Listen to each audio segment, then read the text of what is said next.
और B2P result 2025 declare हो गया है। बहुत सारे बच्चों के रिजल्ट पे फेल लिख करके आया है, तो फेल का मतलब क्या होता है और अब इसके बाद से आपके पास कौन-कौन से ऑप्शंस बचते हैं। जैसे मान लीजिए अगर आपके रिजल्ट पे फेल लिख के आ गया है, फेल को हम किस नाम से जानते हैं? शॉर्ट में हम वाईबी यानी कि ईयर बैक के नाम से जानते हैं। पॉलिटेक्निक की बात करें तो ज्यादातर जो फेल का मतलब होता है वही कि हाँ बच्चे की क्या हो गई है, ईयर बैक लग गई है, फर्स्ट ईयर में लगती है या फिर सेकंड ईयर में लगती है। अगर आप कहिए कि फाइनल ईयर 6 सेमेस्टर का एग्जाम इस बार दिए थे, अगर आपकी बैक वगैरह लगी है 5 में, 6 में, 4 में, 3 में, तो आप ईयर बैक की कैटेगरी में नहीं जाते हैं, आप स्पेशल बैक की कैटेगरी में जाते हैं, आपको लगातार पेपर देने का मौका मिलता है, ठीक है? उसके बारे में हम विशेष चर्चा करेंगे। अभी हम इतना समझेंगे केवल कि जिन भी बच्चों के रिजल्ट के ऊपर फेल लिख करके आया है, अब उनके सामने कौन-सा ऑप्शंस रहता है, आगे उनको क्या करना चाहिए कि उनका कहिए कि यहाँ पे जो फेल लिखा है, वो हट सकता है। जो भी पॉसिबिलिटी होगी उसके बारे में भी बात करेंगे, ठीक है? इसके अलावा और कौन-कौन सी चीजें हैं, अब आगे आपको क्या करना है, क्या इसके नुकसान वगैरह हैं, सारी चीज़ के बारे में एक-एक करके डिस्कस करेंगे, ठीक है? कैसे देखना होता है आपकी ईयर बैक अर्थात आप फेल हुए हैं या फिर नहीं, तो जैसे आप रिजल्ट में आएँगे, तो यहाँ पे ग्रैंड टोटल में अगर आप देखेंगे जैसे इनका है 2010 में इनका 1375 नंबर है। कितना है? 2010 में इनका 1375 नंबर है और इसके आगे रिजल्ट में आपका लिखा होगा फेल। अगर आप फेल होंगे तो आपके रिजल्ट में लिखा होगा फेल, जिसे हम कहिए कि वाईबी अर्थात ईयर बैक के नाम से जानते हैं। यानी कि इस वर्ष आपका जो फर्स्ट ईयर में होंगे चाहे सेकंड ईयर में होंगे, आप क्या हो गए हैं उसमें फेल हो गए हैं। फेल का मतलब क्या होता है कि जिस क्लास में आप पढ़ रहे थे, जैसे मान लीजिए कि आप फर्स्ट ईयर के स्टूडेंट थे, ठीक है? आपने फर्स्ट सेमेस्टर, सेकंड सेमेस्टर का एग्जाम दे दिया था,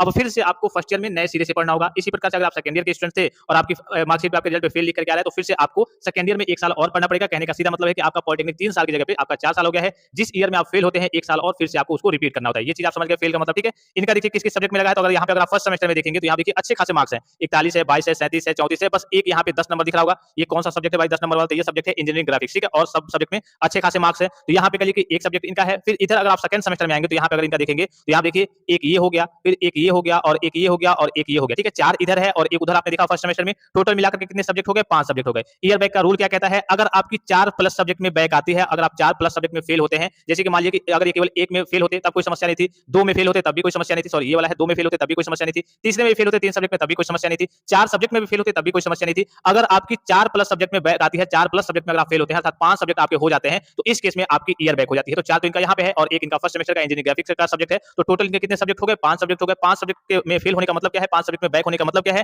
कि आपकी ईयर बैक लग गई है, आप पूरी तरीके से उस साल फेल हो गए हैं, 1 साल और आपको क्या करना होगा? रिपीट करना होगा, ठीक है? तो इस तरीके से आप देख सकते हैं यहाँ पे अगर आप देखेंगे जैसे कैसे आपको देखना होता है, जैसे आपका 60 नंबर का पेपर हुआ था, तो इसमें दिखा देगा कि हाँ भाई आपको कितना लाना है, तो हमें 20 लाना था, हमने प्राप्त कितना किया है? 14 प्राप्त किया। भाई इसमें कितने नंबर है? 6 नंबर आपका कम है, तो इस केस में यहाँ पे आप इस सब्जेक्ट में फेल हैं। इसमें देखिए 20 लाना था, इसमें भी इसमें इन्होंने 23 लाया, पास है। 20 लाना था, ये 13 लाया, इसमें फेल है। 20 लाना था, इसमें 8 ही ला पाए, फेल है। 20 लाना था, इसमें इन्होंने कहिए कि 7 ही प्राप्त किया, फेल है। 20 लाना था, इन्होंने 30 प्राप्त किया, पास है, ठीक है? उसके बाद से यहाँ पे ये प्रैक्टिकल वगैरह वाले सब्जेक्ट है, तो 16-16 चाहिए होता है पासिंग के लिए, तो 31-33 इसमें तो सब ठीक-ठाक है, ठीक है? यहाँ पे कोई समस्या नहीं है। बस 4 सब्जेक्ट इनके यहाँ पे है और 1 सब्जेक्ट इनका यहाँ पे है इंजीनियरिंग ग्राफिक्स का। 5 सब्जेक्ट हो गया है, तो 5 सब्जेक्ट का होने का मतलब क्या है? आपकी वाईबी लग गई है, ईयर बैक लग गई है, आप फेल हो गए हैं, ठीक है? अब फेल के साथ मान लीजिए फेल तो आप हो गए हैं, अब इसके बाद बात करिए कि आपके पास कौन-कौन से ऑप्शंस बच रहे हैं कि भाई हम फेल हो गए हैं, फेल को हम कैसे हटा सकते हैं? तो आपके पास मात्र एक ऑप्शन होता है रीचेक का। क्या होता है? रीचेक का। अगर आपको लग रहा होगा कि भाई हमने तो ये पेपर अच्छे खासे तरीके से लिखा था, इसमें मैं पास होने लायक था या फिर मैं पास हो सकता था, एग्जामिनर ने सही तरीके से कॉपी को चेक नहीं किया है, तो हम क्या करेंगे? कॉपी को रीचेक कराएंगे, रीचेक का फॉर्म फिल अप करेंगे, तब हो सकता है कि आप 1-2 सब्जेक्ट में पास हो जाए। जैसे मान लीजिए इन्हीं का एग्जांपल मैं लेकर के बता रहा हूं, इनके टोटल 5 सब्जेक्ट में बैक है, ठीक है? अगर इनका एक भी सब्जेक्ट क्लियर हो जाता है रीचेक में, अगर रीचेक का फॉर्म फिल अप करते हैं, जिनमें इनको कॉन्फिडेंस होगा कि नहीं भाई इसमें तो हमने ठीक-ठाक लिखा था, इसमें हम पास हो जाते, या फिर कभी-कभी कोई नॉर्मल नेचर के टीचर मिल जाते हैं जो आपकी कॉपी को रीचेक करते हैं, तो उनको लगता है कि हाँ बच्चा थोड़ा-थोड़ा ठीक-ठाक लिखा है, इसको पासिंग मार्क्स तक मिल जाना चाहिए। तो अगर आपको पास कर देता है, तो इस केस में मान लीजिए अगर आपका एक भी सब्जेक्ट क्लियर हो गया, तो आपका 4 सब्जेक्ट बचेगा और जैसे ही आपका 4 सब्जेक्ट अर्थात 5 से नीचे सब्जेक्ट में आपकी अगर बैक आती है, तो इस केस में आपका ईयर बैक हट जाएगा। बस आपकी बैक रहेगी और आप नेक्स्ट ईयर में कल के चले जाएंगे, अर्थात फर्स्ट ईयर से आप सेकंड ईयर में तो चले जाएंगे, या फिर सेकंड ईयर के स्टूडेंट थे, आपकी ईयर बैक लगी है तो फाइनल ईयर आप चले जाएंगे, उसमें आगे चल के इन चारों सब्जेक्ट का करिएगा आपको बैक पेपर देकर के इसको क्लियर करना होगा। अगर 4 सब्जेक्ट में रहता है, तो अगर 5 सब्जेक्ट में रहता है, तब इस केस में आपकी ईयर बैक हो जाती है। तो यही एक ऑप्शन आपके सामने बचता है, क्या बचता है? रीचेक कराने का। अब इसके बाद भी क्या-क्या चीजें हो सकती है, जैसे आप क्या-क्या कर सकते हैं, आपके सामने कौन-कौन से ऑप्शन है। जैसे मान लीजिए कि कोई बच्चा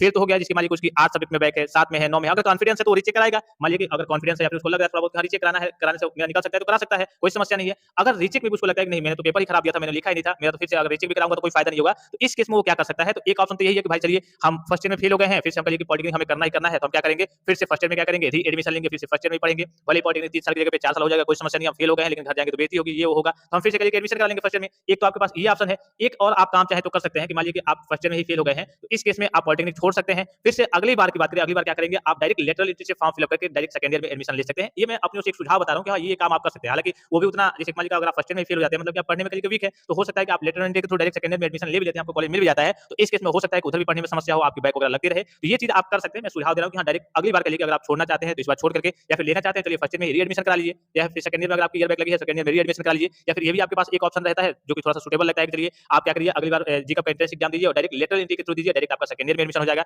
ये भी आपके पास एक ऑप्शन रहता है। लेकिन अभी फिलहाल में जो ऑप्शन है कि हाँ भाई हमें ईयर बैक हटाना है, ईयर बैक हटाने का ऑप्शन क्या है? तो मात्र एक ऑप्शन है आपके पास, रिवोल्यूशन अर्थात रीचेक का फॉर्म है। रीचेक का फॉर्म फिल अप कीजिए। अगर आपके अंदर कॉन्फिडेंस है कि हाँ भाई आपने सही लिखा था, अच्छे तरीके से लिखा था, इस सब्जेक्ट में सही लिखा था, इसमें निकल जाएगा तो मेरी गाड़ी आगे निकल जाएगी, तो इस केस में आप रीचेक का फॉर्म वगैरह फिल अप करा सकते हैं। हो सकता है कि क्लियर हो जाए। अगर नहीं क्लियर होता है तो इसके अलावा और कोई ऑप्शन आपके पास नहीं होता है, आप ईयर बैक की कैटेगरी में रहेंगे ही रहेंगे और और जब ईयर बैक की कैटेगरी में रहेंगे तो 1 साल और आपको जिस ईयर में थे उसी साल मतलब फर्स्ट ईयर में थे तो फिर से आपको फर्स्ट ईयर में पढ़ना ही पड़ेगा, सेकंड ईयर में थे तो फिर से आपको सेकंड ईयर में पढ़ना ही पड़ेगा। तो ये एक चीज हो गया के लिए आप री-एडमिशन लीजिए और दूसरी चीज ये हो गई के लिए आप छोड़ दीजिए, अगली बार के लिए जेईई का एंट्रेंस एग्जाम दीजिए, लेटरल इनटेक के थ्रू ग्रुप के में और फिर से आप अपना एडमिशन वगैरह कराइए। तो ये सारे सुझाव सारी स्थिति मैंने आपको बता दी, अब आगे आपके ऊपर डिपेंड करता है कि आप क्या करते हैं, ये सारी चीजें आपके ऊपर डिपेंड करती हैं। तो आई होप ये वीडियो आपको काफी ज्यादा हेल्पफुल और इन्फॉर्मेटिव लगा होगा। फिलहाल इस वीडियो में इतना ही, इजाजत दीजिए, धन्यवाद, थैंक्स फॉर वॉचिंग, मिलते हैं नेक्स्ट वीडियो में।